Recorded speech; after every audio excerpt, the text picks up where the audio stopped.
نستمر فيه حماية رموز الفساد، حماية رموز الاستبداد. يوما بعد يوم تتم محاكمات سوريا لمناضلي الشعب المغربي، اعتقالات سياسية لمناضلي الشعب المغربي، لا لشيء إلا لأنهم يطالبون بحقوقهم العادلة والمشروعة، لا لشيء إلا لأنهم قالوا قد ذقنا ضرعا بالقهر، قد ذقنا ضرعا بالظلم، قد ذقنا ضرعا بالحقرة. فتتم الاعتقالات وتتم المحاكمات ويتم القمع الهمجي، سواء بتازة، سواء ببني ملال، سواء بطاطا، أو يوم أمس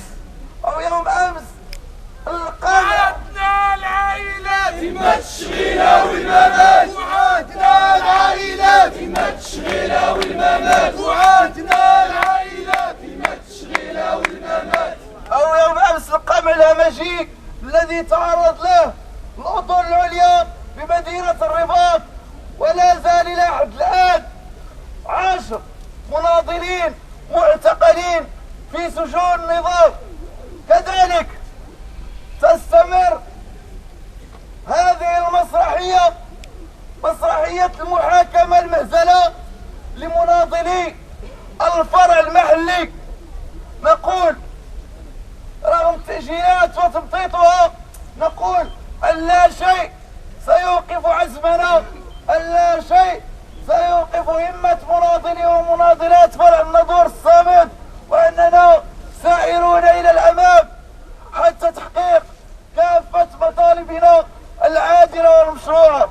رغم هذا القضاء السياسي، هذه المحاكمات السياسية المبنية بتعليمات، المشوبة بالتعليمات الخارجة عن كل مبادئ المحاكمات النزيهة، محاكمات المشبوهة ولاد الشعب يرفضوها، محاكمات المشبوهة ولاد الشعب يرفضوها، محاكمات المشبوهة، محاكمات المشبوهة. إن اعتقلتمونا اليوم سنخرج غدا، إن قتلتمونا اليوم أبناء الشعب سيخلفوننا غدا. كلنا ساخطين يشتونا كاملين، كلنا ساخطين يشتونا كاملين، كلنا ساخطين يشتونا كاملين، كلنا ساخطين يشتونا كاملين.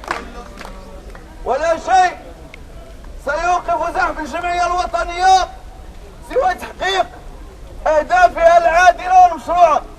وعليه وهذا توضيح للجماهير الشعبية وكذا المناضلين ومناضلات الفرع المحلي، بعد هذه الوقفة ما زال شكلنا النضالي مستمر وسيتوج الآن بمسيرة شعبية. وعليه ندعو كافة الجماهير الشعبية للالتحاق بدرب الجمعية الوطنية. عاشت الجمعية الوطنية حماية شهادة المعطلين، عاشت الجماهير الشعبية، عشتم للنضال، عاش النضال لكم.